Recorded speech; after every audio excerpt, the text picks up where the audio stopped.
Pernah rapat dengan Bapak Ono, kalau Bapak ingat. Oh, rapat apa, Bu? Waktu itu apa ya, pertemuan berbagai partai sih di gedung Palace Oh, Ibu dari partai Cipanas. Oke, mana? Bu adalah. Dayang. Oke, Bang Ojan, mungkin ada yang mau Jangan-jangan disampaikan? simpatisan PDI Perjuangan ini. Siap. Boleh nanya dikit ya? Buat Yo, Bang Banyak Ono lah. juga boleh. Banyak juga boleh, Wajan. Mang, mau nanya. Kemarin kan gubernur ke KPK. Ya, ya. Nah, menurut Amang, ini maaf, ini mah gitu ya. Sebagai politisi, sebagai legislatif gitu kan, di saat gubernur ke KPK, tanggapan dari Amang sendiri gimana tuh?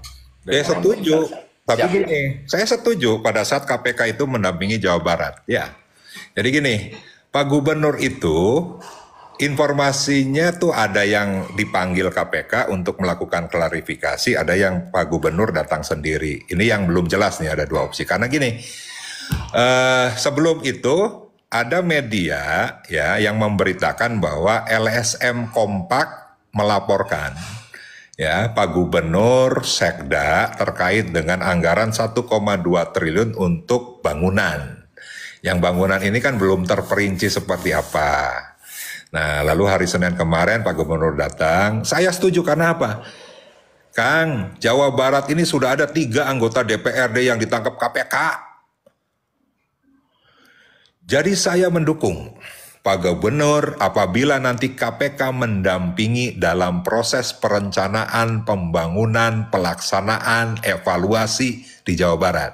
Jangan ragukan saya untuk mendukung Pak Gubernur terkait dengan hal ini.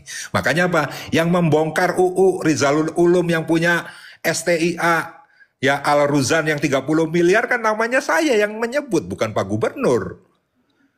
Nah, terus kemarin saya panggil inspektorat. Inspektorat kan sedang melakukan audit. Saya tanya, Bu Ati namanya. Bu Ati sampai di mana? Pak, masih jalan terus, Pak. Bu Ati berani? Berani, Pak. Oke, siap. Pokoknya kalau nggak berani ada tekanan, DPRD akan backup. Saya sendiri yang akan backup terkait dengan audit, bantuan-bantuan hibah kepada lembaga-lembaga sosial, keagamaan, termasuk sekolah tersebut. Jangan ragukan, Kang. siap. Bung Andri, mungkin ada yang mau ditanyakan dan ditanggapi, silakan. Ya, tanggapan aja lah. Saya perlu bertanya karena ini bukan kuliah, Bung Ame. Tapi yang jelas memang apa yang disampaikan oleh Mang Ono itu merupakan bagian daripada fungsi yang sebagaimana diamatkan dalam Undang-Undang MD3 tentunya kan, menjalankan fungsi kontrol gitu kan. Tetapi itu tadi kita dari kemarin kan bersepakat sebetulnya kan, meskipun Mang Ono masih mengatakan ini merupakan langkah awal bukan akhir dari segalanya. Ya, kita tetap husnudon, tujuan daripada fraksi PDI Perjuangan. Ya, Mang Ono ini kan bagian daripada ketua partai ya, tentunya kan fraksi di bawah kendali partai, tetapi ketika di konteks legislatif beliau juga sebagai anggota fraksi karena ketua fraksinya itu kader yang lain yang memang menjabat sebagai anggota legislatif.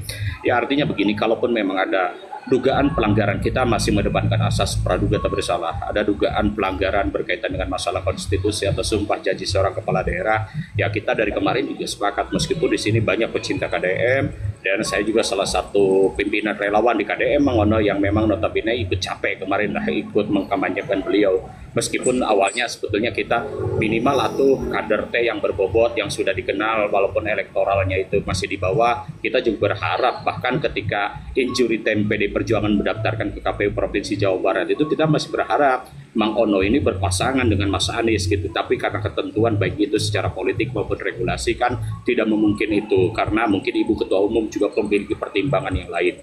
Nah, maka dari itu gitu kan kita bersepakat kemarin, kenapa sih kalau PD Perjuangan lakukan lobby-lobby politik untuk memenuhi 2/3 agar bertanya secara mekanisme, yaitu menggunakan hak spesial yaitu hak interpelasi dari unsur legislatif. Nah, ini kan menjadi satu perdebatan debatable di publik ketika satu sisi Mang Ono mengklaim bahwa mayoritas hampir menyeluruh mungkin termasuk koalisi daripada KDM Erban pun merasa tidak dihargai dengan sikap-sikap langkah-langkah kebijakan KDM dalam membuat kebijakan, termasuk adanya statement yang membuat ketersinggungan teman-teman di lembaga legislatif waktu ada musrenbang di Kabupaten Cirebon di Dapil 12 dapilnya Mang Ono gitu kan.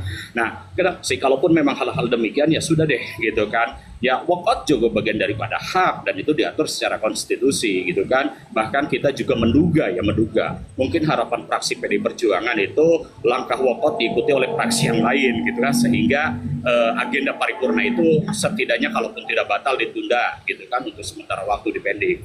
Nah, sehingga ketika memang yang menjadi sorotan ini saya cek sajalah ke teman-teman fraksi PD Perjuangan yang lain, banyak teman-teman saya juga gitu kan, karena kita dulu selama 2 periode saya juga masuk dalam lingkaran relawan Pak Jokowi, Mang Ono, kita selama 2 periode berjuang bersama untuk bagaimana support Pak Jokowi waktu itu, sehingga ya saya juga punya akses politik maupun komunikasi dengan teman-teman fraksi PD Perjuangan baik itu di DPR RI, DPRD Kabupaten Kota maupun DPRD Provinsi gitu kan. Nah maka dari itu gitu kan, langkah yang ingin diinginkan oleh teman-teman gitu kan, ya sudah buktikan saja dugaan-dugaan kaitan dengan pelanggaran konstitusi maupun pelanggaran-pelanggaran sumpah janji seorang kepala daerah dengan langkah yang memang diatur secara mekanisme gitu kan. Tetapi kemarin saya apresiasi juga bahwa arahnya tujuan Mang Ono bukan ke arah sana, melainkan lebih pada bagaimana mengingatkan. Dan waktu Mang Ono berkunjung ke Pakuan saya ada di situ, cuma memang saya tidak lagi ngopi lah di pinggir-pinggir yang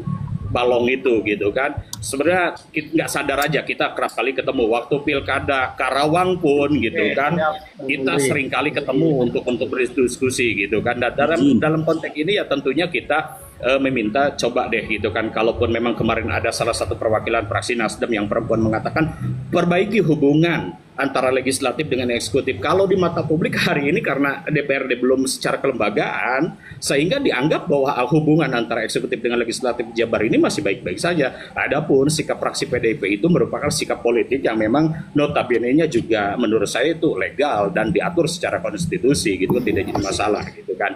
Mangga Bung Ame mau diserahkan kepada siapa sekarang? Bang Solihin silakan. Ya. Aduh kalau resan dia Pak ya Mang Ono ya. Pak Ono coba di masih kena on ini masih oh, iya. masih nyimak dulu tapi di lenyepan deh maksudnya gini, ini di masa transisi ini kemungkinan akan terus seperti ini gitu kan, hanya mungkin yang lain mah tidak mencuat, ini mah kebetulan mencuat karena memang dibuka dengan sangat gamblang gitu kan. Jadi masa transisi ini memang di situ ada kekosongan titi mangsa gitu ya, di mana seorang gubernur itu kan jangka waktunya RPJMD itu 5 tahun. Tapi tahun pertama dia itu bukan hasil perencanaan dia, tapi adalah perencanaan hasil gubernur periode sebelumnya dan DPRD periode sebelumnya. Pasti di situ pada saat dia ingin mencapai target untuk 5 tahunan per RKPD, itu kemungkinan tidak akan tercapai karena tahun pertama itu dia bukan mengeksekusi visi misi dia gitu kan. Walaupun secara teknokratik mungkin udah relevan juga, tapi pada saat di situ muatan-muatan janji kampanye dan lain sebagainya itu belum masuk mungkin ke dalam program kegiatan yang ada di dalam APBD yang sudah ditetapkan. Nah maksud saya untuk masa transisi itu apakah tidak sebaiknya gitu kan di situ ada jangan dalam posisi kondisi normal, di situ ada kewenangan perubahan penjabaran oleh gubernur yang dibahas kembali gitu kan, direalokasi kembali gitu kan, supaya gubernur di RKPD pertama juga mempunyai kinerja. Jadi jangan hanya mempertanggungjawabkan padahal itu adalah hasil perencanaan periode sebelumnya gitu kan. Menurut saya di situ. Ini pasti di setiap daerah pada saat transisi akan ada tarik menarik lah gitu kan. Loh, saya nanti yang bertanggungjawabkan padahal ini kegiatan-kegiatan ini bukan rencana saya gitu kan. Nah gitu, jadi menurut saya itu yang harus apakah mungkin Permendagrinya harus ada lex spesialisnya terhadap masa transisi atau seperti apa gitu kan. Hanya mungkin maksud saya ini jangan dibiarkan, secara regulasi menurut saya harus diperbaiki lah gitu kan, harus diperbaiki karena akan menimbulkan kekisruhan terus-menerus. Bisa saya tanggapi? Ya. Ditanggapi dulu Bang Solihin nanti. Mangga, tapi masih ada lagi nanti yang lain ya, mangga. Ya, Ya, atur nuhun. Yang pertama siapa dari ini timnya Pak KDM namanya? Bung Andri, Bung Andri Andri ya. Kurniawan, Bung Pamungkas. Andri Kurniawan. Terus yang terakhir siapa? Pak Solihin, Kang. Pak Solihin. Ya, atur nuhun. Ya. Ya, Jadi saya ingin ini dulu menyikapi bahwa saya ini orang yang baru juga sama seperti Pak KDM ya. Jadi saya tidak mempunyai beban di masa lalu. Saya tidak mempunyai kaitan dengan hal-hal yang terjadi di 2025 APBD yang dibahas oleh DPRD sebelumnya. Jadi kalau tadi ada yang nyampaikan nih, ya ono Dewan Hibah apa, ya mohon maaf, saya tidak ada kaitannya dengan hibah-hibah itu. Karena saya bukan orang yang menyusun APBD 2025. Ya, itu harus clear tuh. Jadi saya tidak bermain di APBD 2025. Harus clear. Nah yang kedua, di masa transisi sudah ada aturannya. Ada SE, Surat Edaran Mendagri nomor 900.1 tertanggal 23 Februari. Intinya mengatur terkait dengan efisiensi yang bisa direalokasi, bisa digeser melalui perubahan peraturan gubernur Jawa Barat. Nah ini yang sering menjadi diskusi kita nih Kang Ame, ya terus-terusan nih. Bahwa SE itu ya intinya gubernur harus melakukan mengurangi, membatasi, memfokuskan, lalu apa istilahnya, memfokuskan terus terhadap anggaran-anggaran yang bersifat rutin, rapat-rapat, kegiatan yang tidak mempunyai kepentingan pelayanan publik, ya, lalu anggaran-anggaran perjalanan dinas, lalu anggaran-anggaran yang tidak mempunyai output yang jelas. Lalu gubernur bisa merelokasi hasil efisiensi itu kepada program-program yang berkaitan dengan asta-citanya Pak Prabowo, yang meliputi pendidikan, kesehatan, infrastruktur, ya pengendalian inflasi, ya cadangan pangan, ya dan lain-lainnya. Lalu perubahan peraturan gubernur itu ya, harus diberitahukan kepada pimpinan DPRD dan dituangkan pada perubahan APBD 2025.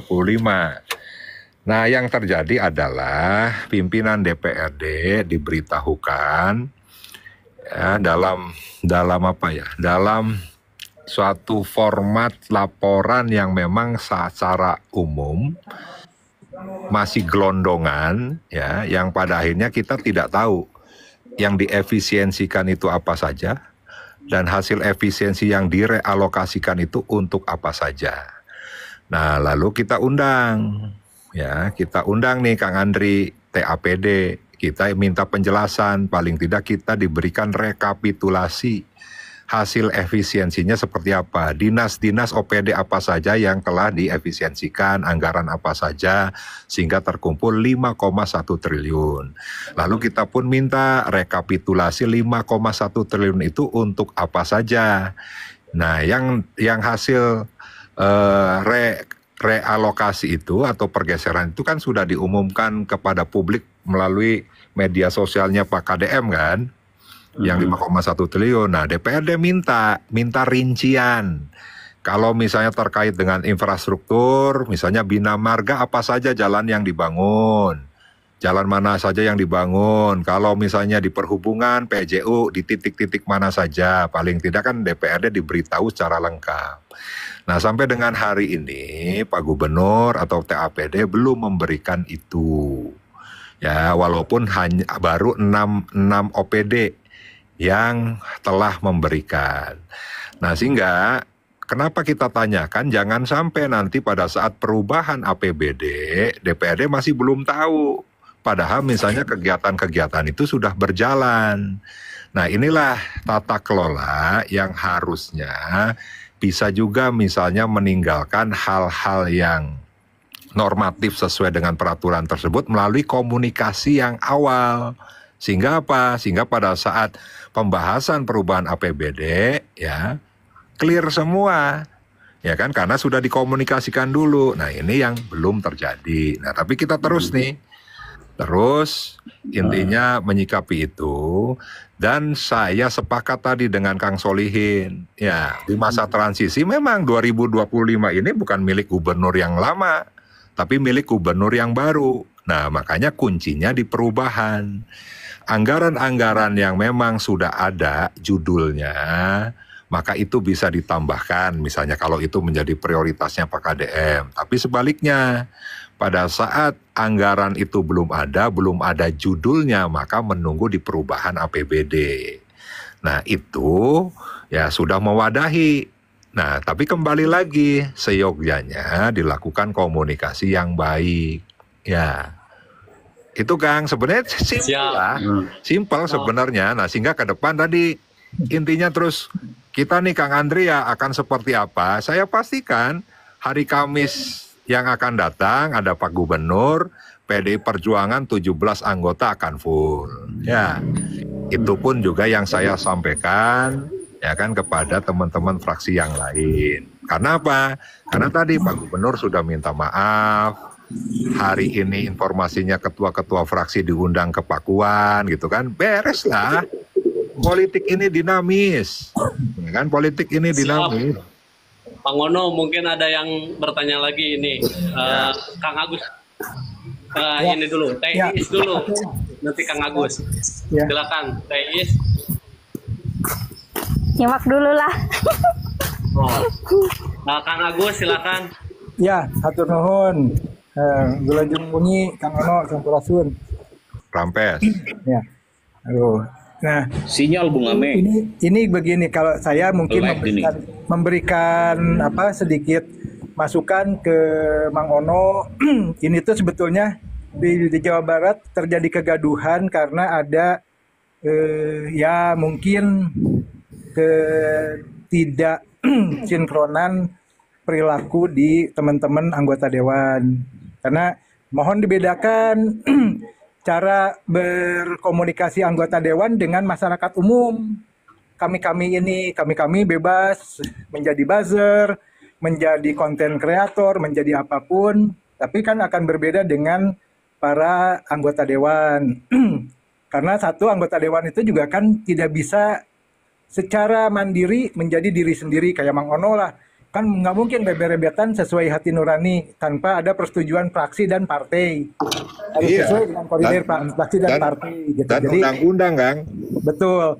Nah, ini juga kan kemudian harus dicermati itu karena sekarang ini kan akhirnya muncul karena banyak anggota dewan yang muncul di sosial media mempertanyakan tentang kinerja gubernur. Padahal kan anggota dewan itu punya kewenangan tidak hanya pengawasan, sampai hak interpelasi pun kan punya, bahkan sampai memecat gubernur pun bisa gitu. Kang Punten, Kang Agus, ya. Betul, Punten. ya. Rakyat setujunya kita menggunakan haknya, apa kita bisa komunikasi biasa dengan Pak Gubernur? Begini, itu silakan saja kan ada bisa kan ada. Gini, ada, Pak, pada ada saat diskusi. ini ya, Punten. Pada saat kita bersikap, ya, lalu mendapatkan respon negatif dari masyarakat ini terbelah dua, ya.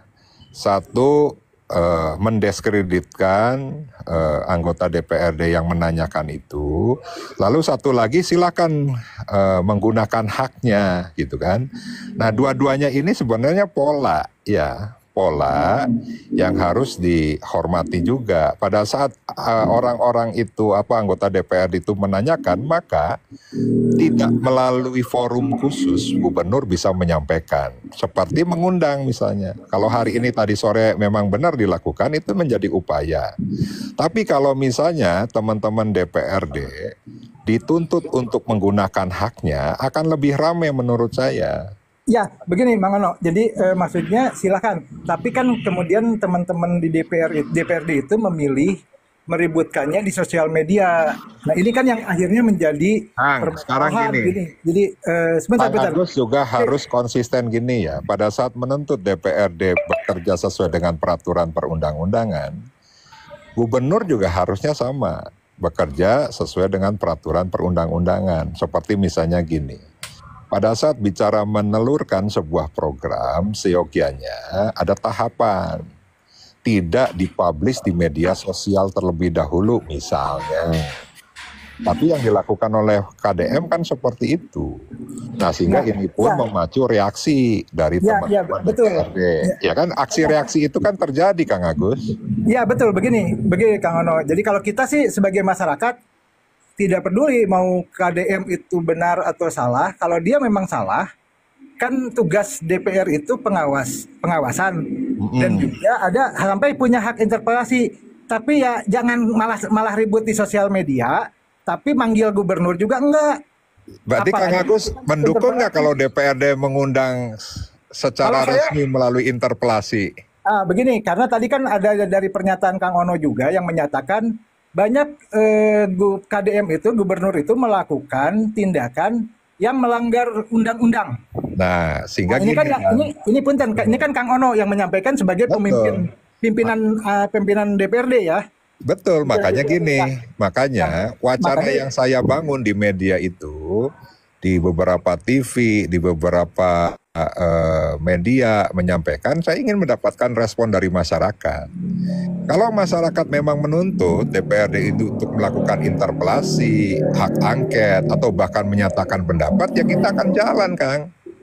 Ya, betul. Jadi biar masyarakat akhirnya kan tidak terpecah. Iya, apalagi kan misalnya Kang Agus dan kawan-kawan datang ke DPRD, kita minta DPRD untuk interpelasi. Wah, alhamdulillah itu kita mendapatkan dukungan dari rakyat. Betul, itu akan lebih baik daripada nanti, kan tadi saya bilang, tadi ada pernyataan Kang Ono bahwa gubernur banyak melanggar aturan. Iya. Ini kan disampaikan oleh anggota dewan di dalam sosmed ini yang didengar oleh masyarakat banyak, sehingga masyarakat terframing, gubernur itu banyak melakukan pelanggaran, itu disampaikan oleh pimpinan dewan. Nah, tapi kan ini belum terbukti dan belum ada klarifikasi, belum ada interpelasi. Nah, jadi kalau saya sih lebih memilih. Jadi pertanyaannya, Kang Agus, kalau memang salah, kalau DPRD interpelasi, saya sih lebih setuju begitu, gitu. Jadi karena kan gini, contoh. Di dalam wacana tadi Mang Ono bilang anggota dewan mempertanyakan, tapi kalau saya lihat bahkan Kang Ono di dalam PT Kang Ono menyampaikan kembalikan 1,7, itu kan bukan mempertanyakan, itu menuntut 1,7 triliun dikembalikan ke pagunya yang semula. Kalau mempertanyakan kan ini kenapa kok dari 1,7 dipecah jadi begini, itu mempertanyakan. Tapi kalau memerintahkan, nah tapi yang disampaikan oleh Kang Ono kan kita mempertanyakan. Nah jadi daripada ribut di sosmed, kata saya, kalau saya sih lebih memilih panggil aja gubernur. Bila perlu diinterpelasi gitu gubernurnya. Kalau memang Henry, Kang Solihin setuju nggak kalau DPRD interpelasi? Kalau saya sih bukan setuju banget. Itu bagus itu. Mudah-mudahan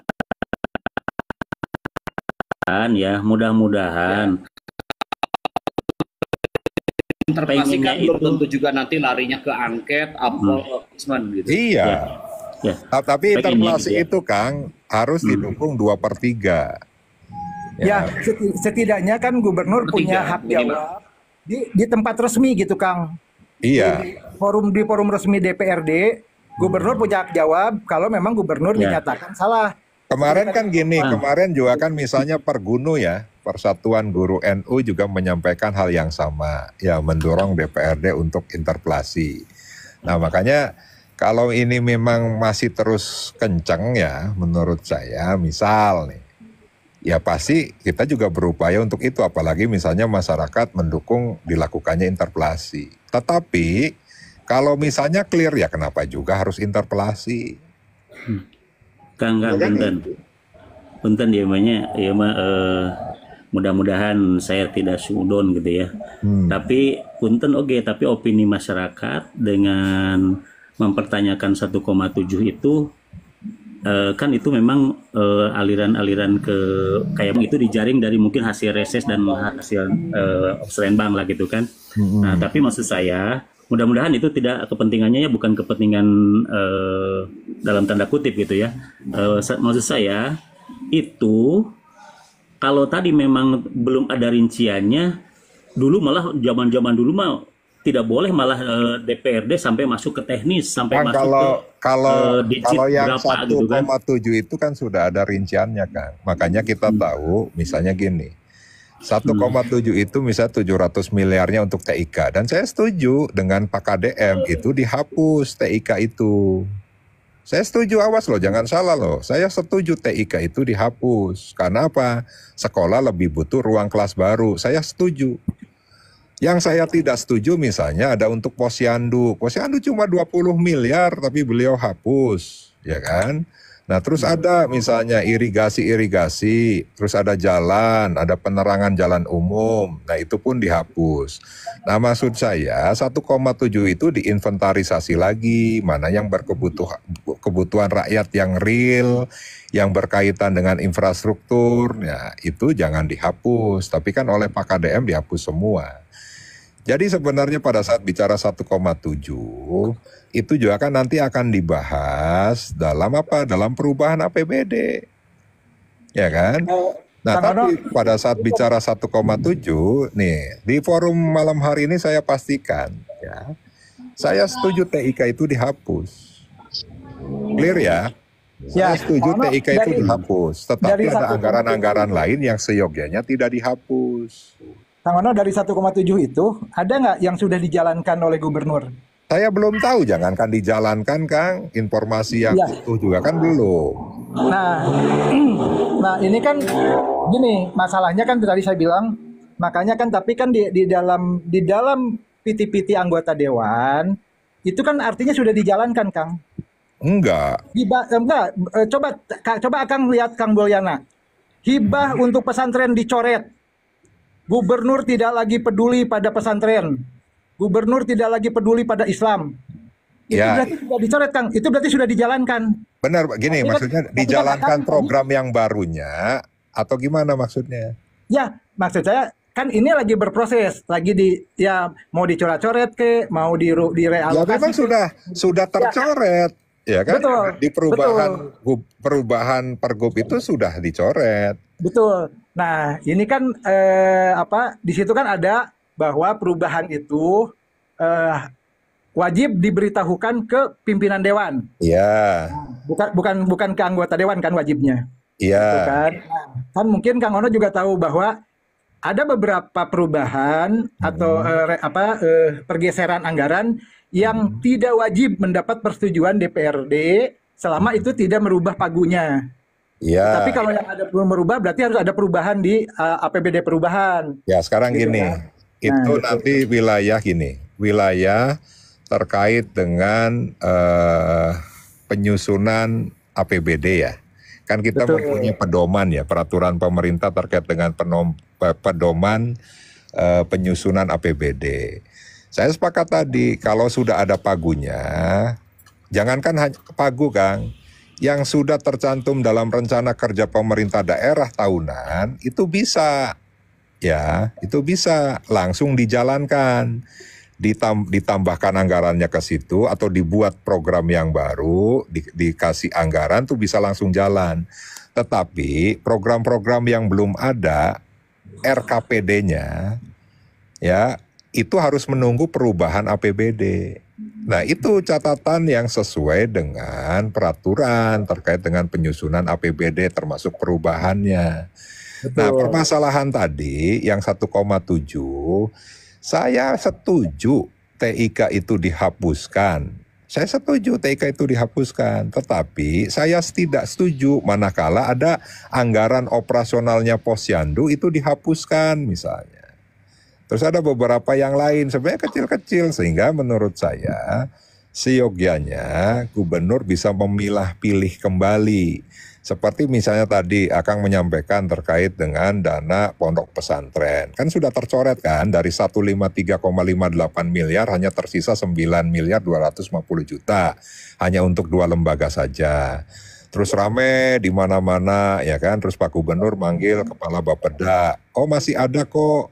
Kemarin sih kita tunda saja, nanti di perubahan ada lagi. Saya tanya ke Kepala Bapeda, itu di pergubnya itu tercantum di mana anggaran? Karena saya tidak melihat anggaran itu. Nah, Kepala Bapeda menyampaikan, Pak sementara ditaruh di BTT.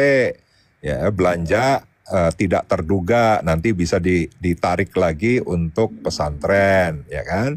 Nah, saya tanya, memang Pak Kepala Bapeda memang bisa ya ditaruh sementara di BTT?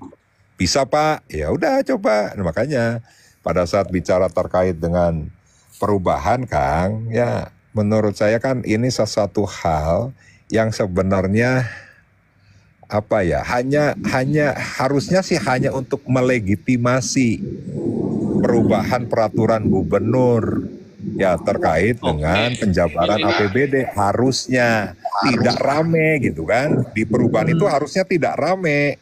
Betul. Jadi Iya ini kan kan? makanya kan saya bilang ini kan jadi rame karena beberapa anggota dewan kemudian berbicara di luar forum dewan gitu. Karena gini Kang, Kalau kami yang di sosmed mah bebas-bebas saja. Kang, Tapi karena kalau gini anggota Kang dewan kan Agus, punya marwah gitu. Kang Agus gini, kenapa bicara di luar? Karena teman-teman DPRD tidak mendapatkan jawaban pada saat TAPD kita panggil. Ya, ini kan tadi yang saya bilang, kan kayak laporan yang itu kan Kang Ono sudah pernah bilang bahwa perubahan itu sampai kan perubahan ketiga yang sudah diterima. Itu pun kan Yang 4 wajibnya yang kan 5-nya tidak ke pimpinan diberitahukan dewan. secara resmi kan gitu. Ya, nah ini kan berproses menunggu. Nah, maksudnya anggota dewan kan harusnya punya kesabaran lah menunggu. Jangan terus kemudian ribut di sosmed karena kan kalau masyarakat akhirnya kan menerimanya jadi terpecah gitu Ya kan. menurut saya gini, pada saat ya, ini kalau bicara ke sosmed lagi, artinya saya harus menjelaskan. Pada saat gubernur menggunakan sosmed itu sebagai media, kenapa DPRD dilarang sih Kang? Enggak, kalau saya sih tidak melarang itu kalau memang sudah dipanggil gitu. Iya kan sama, pada saat gubernur menyampaikan program-programnya tanpa melibatkan DPRD, masa sih DPRD yang ingin tahu terus sulit komunikasi terus kita tidak bisa bicara di media sosial, ya nggak adil dong. Begini, kalau Oke, apakah Kang Agus apakah gantian ya, ini pandangan apa? itu Mungkin ada yang lain yang mau ini bertanya. Kang Ojan silakan atau Bung Andri. Ya baik, Lame, gini, saya perlu tengahi dulu antara statement Kang Agus dengan Mang Ono ini ya. Jadi memang upaya untuk mengklarifikasi, mengkonfirmasi yang namanya badan anggaran maupun pimpinan, saya sudah lihat tayangan juga, tayangan VT Bang Ono di TikTok tuh, dan memang di situ hadir Pak Sekda sebagai ketua tim anggaran pemerintah daerah ya.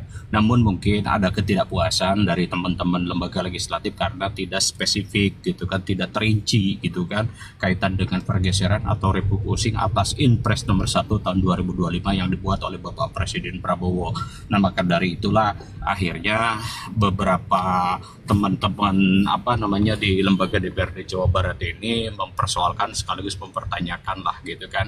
Nah sehingga pada akhirnya gitu kan ini menjadilah sebuah keriuhan, kalau saya sih tidak menyebutnya kegaduhan, keriuhan politik. Jadi ada feedback impact positifnya sebetulnya bagi masyarakat, di mana di saat masyarakat ini sebenarnya sudah tidak peduli dengan trias politika gitu kan, sudah krisis kepercayaan.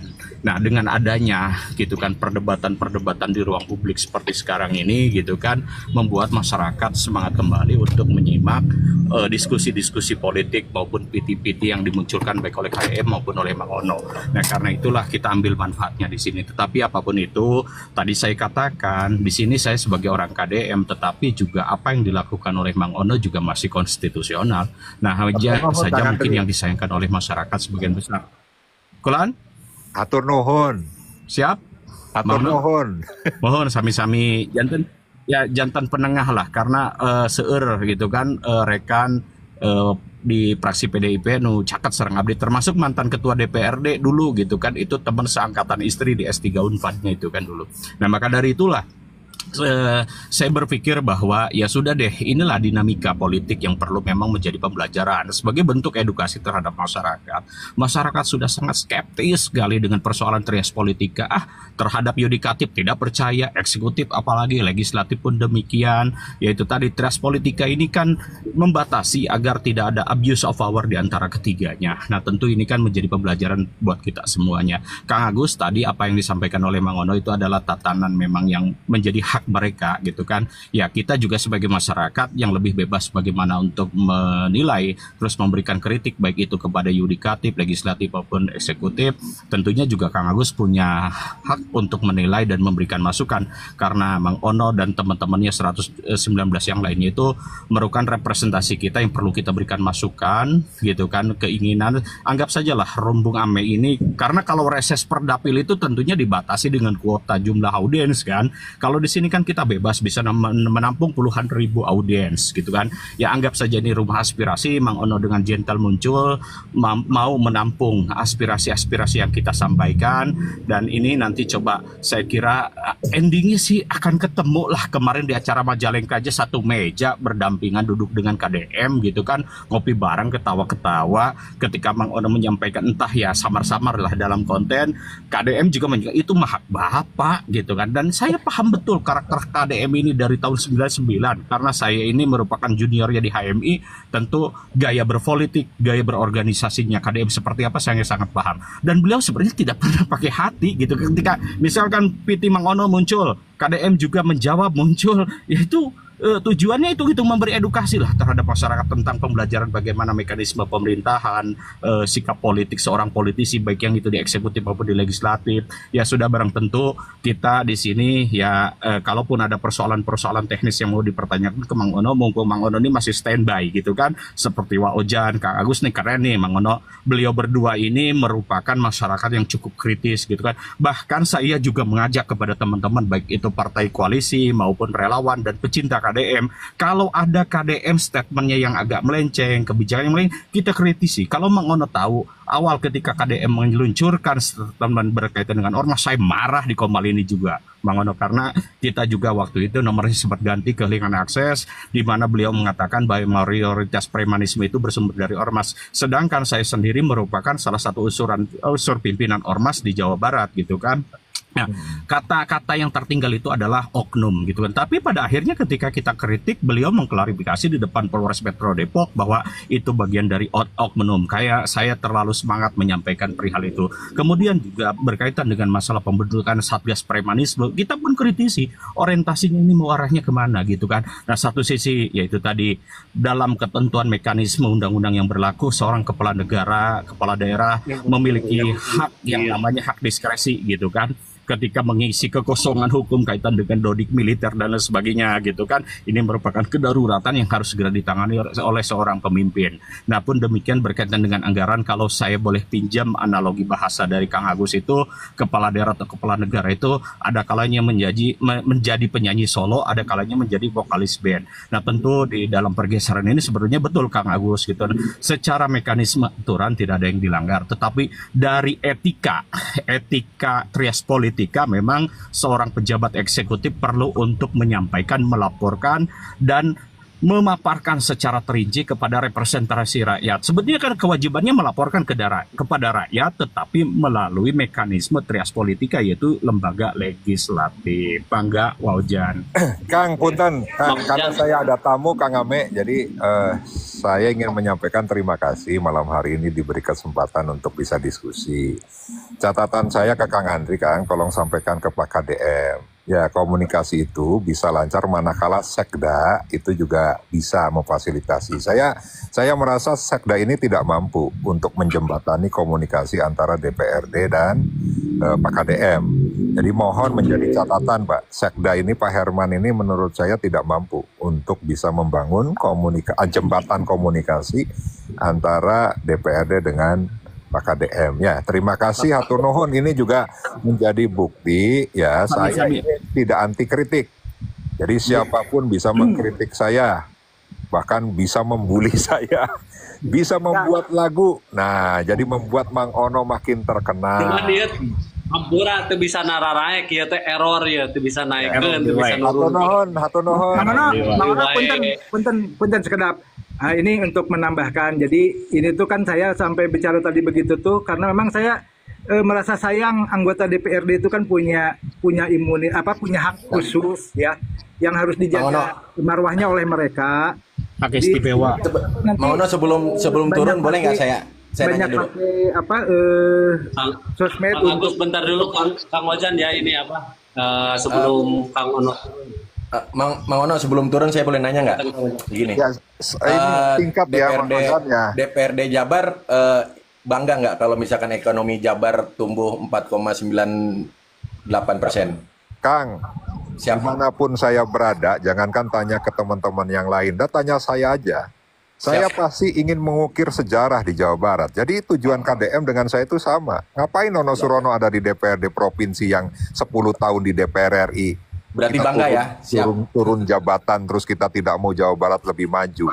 Maka akan tercatat KDM Gubernur Ono Surono Wakil Ketua DPRD Jawa Barat istimewa.